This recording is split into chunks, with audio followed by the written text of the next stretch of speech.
ಪರಂ ಶಾಂತಿ Kannada YouTube channel ಪರಂ ಶಾಂತಿ ಬೇಹದ್ ಜ್ಞಾನಕ್ಕೆ ಸ್ವಾಗತ. ಧ್ಯಾನ ಅಂದರೆ ಇದೊಂದು 6ನೆಯ ಇಂದ್ರಿಯ. ಇದು ರಿಯಾಲಿಟಿನಲ್ಲಿ ಇದೆ ಮತ್ತು ಇದು ಸೂಕ್ಷ್ಮದಲ್ಲಿ ಕೆಲಸ ಮಾಡುತ್ತಿದೆ. ಉದಾಹರಣೆಗೆ ನಾವು TV ನೋಡುತ್ತಾ ಇರ್ತೇವೆ, ಆದರೆ ನಮ್ಮ ಮನದಲ್ಲಿ ಇನ್ಯಾವುದೋ ವಿಚಾರ ನಡೆಯುತ್ತಿದ್ದಾಗ ನಮ್ಮ ಗಮನ TVಯ ಕಡೆ ಇರೋದಿಲ್ಲ. ಅಲ್ಲಿ ನಡೆಯುತ್ತಿರುವ ಯಾವ ದೃಶ್ಯದ ಕಡೆಯೂ ಸಹ ನಮ್ಮ ಮನಸ್ಸು ಇರೋದಿಲ್ಲ. ಎಲ್ಲ ದೃಶ್ಯಗಳು ಮುಗಿದ ಹೋದ ನಂತರವೂ ಸಹ ನಮ್ಮ ವಿಚಾರಗಳು ನಿಂತಿರುವುದಿಲ್ಲ. ಅಥವಾ ಯಾವುದೋ ವಿಷಯದ ಬಗ್ಗೆ ಯಾರೋ ಮಾತನಾಡುತ್ತಿದ್ದಾರೆ, ಆದರೆ ಅದು ನಮಗೆ ಕೇಳಿಸುವುದೇ ಇಲ್ಲ. ಕಾರಣ ನಮ್ಮ ಧ್ಯಾನ ಅನ್ನುವುದು ಇನ್ಯಾವುದೋ ವಿಚಾರದಲ್ಲಿ ಮುಳುಗಿರುವುದೇ ಇದಕ್ಕೆ ಕಾರಣ. ದೃಶ್ಯ ಕಣ್ಣಿನ ಮುಂದೆ ಇದ್ದರೂ ಸಹ, ನಾವು ಕಣ್ಣು ತೆರೆದುಕೊಂಡು ಕುಳಿತಿದ್ದರೂ ಸಹ ಆ ದೃಶ್ಯ ನಮ್ಮ ಕಣ್ಣಿಗೆ ಕಾಣಿಸುವುದಿಲ್ಲ, ನಮ್ಮ ಕಿವಿಗೆ ಆ ಶಬ್ದಗಳು ಕೇಳಿಸುವುದಿಲ್ಲ. ಏಕೆಂದರೆ ನಮ್ಮ ಧ್ಯಾನ, ನಮ್ಮ ಗಮನ ಇನ್ನೆಲ್ಲಿಯೂ ಇದೆ. ಈ ಧ್ಯಾನ, ಈ ಗಮನವನ್ನು ನಾವು ಒಂದೆಡೆ ನಿಲ್ಲಿಸಬೇಕು ಅಂತಂದಾಗ ಇದಕ್ಕಾಗಿ ನಾವು ಬಹಳ ಪ್ರಯತ್ನ ಮಾಡಬೇಕಾಗುತ್ತೆ. ಧ್ಯಾನ ಅಂತಂದರೆ ನಮ್ಮ ಆತ್ಮನ ಮೇಲೆ ಗಮನ ವಹಿಸುವುದು, ನಮ್ಮ ಆತ್ಮನ ಸ್ವರೂಪದಲ್ಲಿ ನೆಲೆಯಾಗುವುದನ್ನೇ ಧ್ಯಾನ, ಮೆಡಿಟೇಷನ್ ಅಂತ ಹೇಳ್ತೇವೆ. ಹಾಗಾದರೆ ಇದು ಅಷ್ಟು ಸುಲಭವೇ? ಆತ್ಮನ ಮೇಲೆ ಗಮನವನ್ನು ಇಡುವುದು ಅಂತಂದರೆ ಏನು? ನಮ್ಮ ಈ ಫಿಸಿಕಲ್ ಬಾಡಿಯಲ್ಲಿ ಪರಮ ಪ್ರಕಾಶದ ಒಂದು ಬಿಳಿ ಬೆಳಕು ನಮ್ಮ ಹಣೆಯ ಮಧ್ಯಭಾಗದಿಂದ ಹಿಡಿದು ನಾಭಿಯವರೆಗೆ ಒಂದು ಬಿಳಿಯ ತೆಳ್ಳನೆಯ ಚೈನ್ನಂತೆ ಒಂದು ಬಿಳಿ ಬೆಳಕು ಇದೆ ಅಂತ ಬಾಪೂಜಿಯವರು ಹೇಳ್ತಾರೆ. ನಾವು ದೇಹ ಭಾವವನ್ನು ಬಿಟ್ಟು ಆತ್ಮಭಾವದತ್ತ ನಾವು ಪದೇ ಪದೇ ಪ್ರಯತ್ನವನ್ನು ಮಾಡಿದಾಗ ಆತ್ಮದೆಡೆಗೆ ನಮ್ಮ ಗಮನ, ನಮ್ಮ ಧ್ಯಾನ ಹರಿಯುತ್ತದೆ. ನಮ್ಮ ಆತ್ಮ ಜಾಗೃತವಾಗುತ್ತದೆ. ಆತ್ಮ ಜಾಗೃತವಾಗಿ ಪರಮ ಪ್ರಕಾಶ ಕಾಣಿಸಿಕೊಳ್ಳುತ್ತದೆ. ದೇಹ ಪರಮ ಲೈಟ್ನಿಂದ ತುಂಬಿಕೊಳ್ಳುತ್ತದೆ. ಹಾಲಿನಂತಹ ಪರಿಶುದ್ಧ ಬೆಳಕು ನಾವು ಕಾಣುತ್ತೇವೆ. ಇದೇ ಪರಂ ಮಹಾಕಾರಣ ಶರೀರ ಎಂದು ಬಾಪೂಜಿಯವರು ಹೇಳ್ತಾರೆ. ಅದು ಸಂಪೂರ್ಣ ಒಂದು ಬಿಳಿಯ ಬೆಳಕಾಗಿದೆ.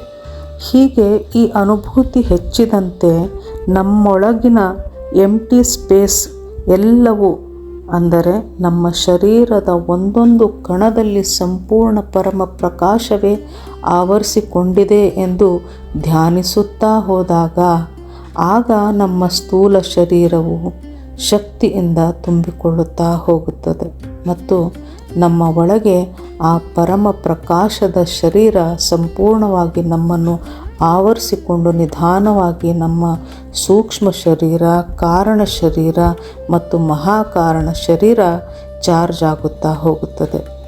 ಈಗ ನಾವು ಬಾಪೂಜಿಯವರು ಹೇಳುವಂತೆ ಬೇಹದ್ನ ಪರಂಧಾಮದಲ್ಲಿ ನಿರಾಕಾರಿ ಸ್ವರೂಪವನ್ನು ನೋಡುತ್ತಾ ಬೇಹದ್ನ ಪರಂಧಾಮದಿಂದ ಪರಮ ಪ್ರಕಾಶವನ್ನು ನಮ್ಮೊಳಗೆ ಆಹ್ವಾನಿಸಿಕೊಳ್ಳುತ್ತಾ ಹೋಗಬೇಕು. ನಮ್ಮ ಶರೀರದಲ್ಲಿನ 100 ಟ್ರಿಲಿಯನ್ ಸೆಲ್ಗಳು ಜಾಗೃತವಾಗುತ್ತಾ ಹೋಗುತ್ತವೆ. ನಮ್ಮ ಕಾರಣ ಶರೀರದ ಸೆಲ್ಗಳು ಸಹ ಜಾಗೃತವಾಗುತ್ತವೆ. ಈ ಅನುಭವವನ್ನು ನಾವು ಪದೇ ಪದೇ ಮಾಡುತ್ತಿರಬೇಕು. ಇದರಿಂದ ನಮ್ಮ ಚಿತ್ತ ಪ್ರಪಂಚದ ಎಲ್ಲ ವಸ್ತು ವಿಷಯದಿಂದ ದೂರವಾಗಿ ನಮ್ಮ ಫೋಕಸ್ ಕೇವಲ ನಮ್ಮ ಅಂತರಾತ್ಮದ ಮೇಲೆ ನೆಲೆ ನಿಲ್ಲುತ್ತದೆ. ಆತ್ಮ ಅಂತರ್ಮುಖಿಯಾಗುತ್ತಾ ಹೋಗುತ್ತದೆ.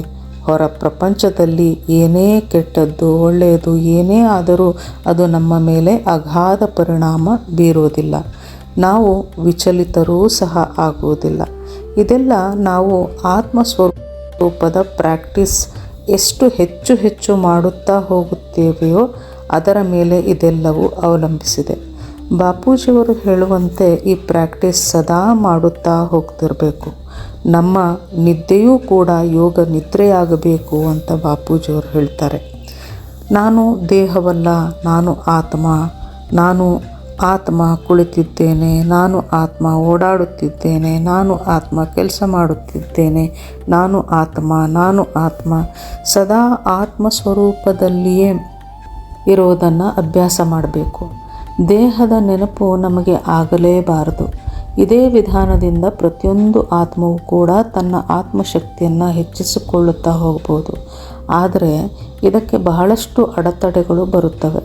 ನಮ್ಮ ಹೊರಗಿನ ವಾಯುಮಂಡಲ ನಮಗೆ ಅಡಚಣೆಯನ್ನು ಉಂಟು ಮಾಡಬಹುದು.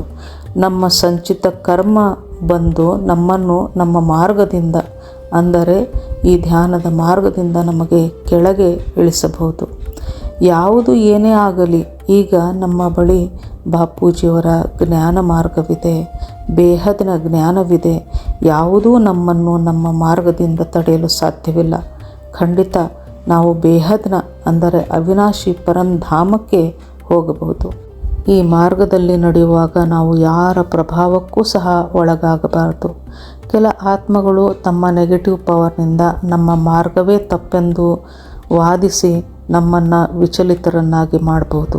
ಹೀಗಾಗಿ ಯಾರ ವಿಷಯ ವಿಚಾರಗಳ ಮಧ್ಯೆ ಪ್ರವೇಶ ಬೇಡವೇ ಬೇಡ. ಸಂಪೂರ್ಣ ಅಂತರ್ಮುಖಿಯಾಗಬೇಕು. ಆಗಲೇ ನಮ್ಮಲ್ಲಿ ಶಕ್ತಿ ಸಂಚಾರವಾಗುತ್ತದೆ, ಆತ್ಮ ಬಲಿಷ್ಠವಾಗುತ್ತಾ ಹೋಗುತ್ತದೆ. ಅನಂತ ಸೂರ್ಯರ ಶಕ್ತಿ ನಮ್ಮ ಆತ್ಮನಲ್ಲಿದೆ. ಅದನ್ನು ಗುರುತಿಸಬೇಕು, ಅದನ್ನು ಮರಳಿ ಪಡೆಯುತ್ತಾ ಹೋಗಬೇಕು. ಸದಾ ನಮ್ಮ ಸಂಕಲ್ಪ ಒಂದೇ ಆಗಿರಬೇಕು. ನಾನು ಬೇಹದ್ನ ಆತ್ಮ, ನಾನು ಈ ಜೀವನ್ಮರಣಕ್ಕೆ ಮತ್ತೆ ಬರುವುದೇ ಇಲ್ಲ, ಇದೇ ನನ್ನ ಕಡೆಯ ಜನ್ಮ. ನಾನು ಬೇಹದ್ನ ಪರಮ ಆತ್ಮವಾಗಿದ್ದೇನೆ, ನಾನು ಬೇಹದ್ನ ಪರಮಧಾಮಕ್ಕೆ ಹೋಗಿಯೇ ತೀರುತ್ತೇನೆ, ಇದೇ ನನ್ನ ಗುರಿ, ಇದೇ ನನ್ನ ಸಂಕಲ್ಪ ಎನ್ನುತ್ತಾ ಆತ್ಮಸ್ವರೂಪದಲ್ಲಿ ನೆಲೆಯಾಗುವುದನ್ನು ನಾವು ಪ್ರಾಕ್ಟೀಸ್ ಮಾಡುತ್ತಾ ಹೋದಾಗ ನಮ್ಮ ಕಾರಣ ಶರೀರದಲ್ಲಿನ ಎಲ್ಲ ಕರ್ಮ ಬಂಧನ ಕಡಿಮೆಯಾಗುತ್ತಾ ಹೋಗುತ್ತವೆ, ಡಿಲೀಟ್ ಆಗುತ್ತಾ ಹೋಗುತ್ತವೆ. ನಾನು ಬೇಹದ್ನ ಪರಂ ಆತ್ಮ, ನಾನು ಬೇಹದ್ನ ಪರಂಧಾಮಕ್ಕೆ ಹೋಗಿಯೇ ಹೋಗುತ್ತೇನೆ ಎನ್ನುವಂತಹ ನಿಶ್ಚಳವಾದ ಮನಸ್ಸಿನಿಂದ, ಅಟಲವಾದಂತಹ ಪರಮಾತ್ಮನ ಮೇಲಿನ ವಿಶ್ವಾಸದಿಂದ ಈ ಪ್ರಾಕ್ಟೀಸನ್ನು ಮಾಡ್ತಾ ಹೋದಾಗ ನಮ್ಮ ಆತ್ಮ ಬಲಿಷ್ಠವಾಗುತ್ತಾ ಹೋಗುತ್ತದೆ.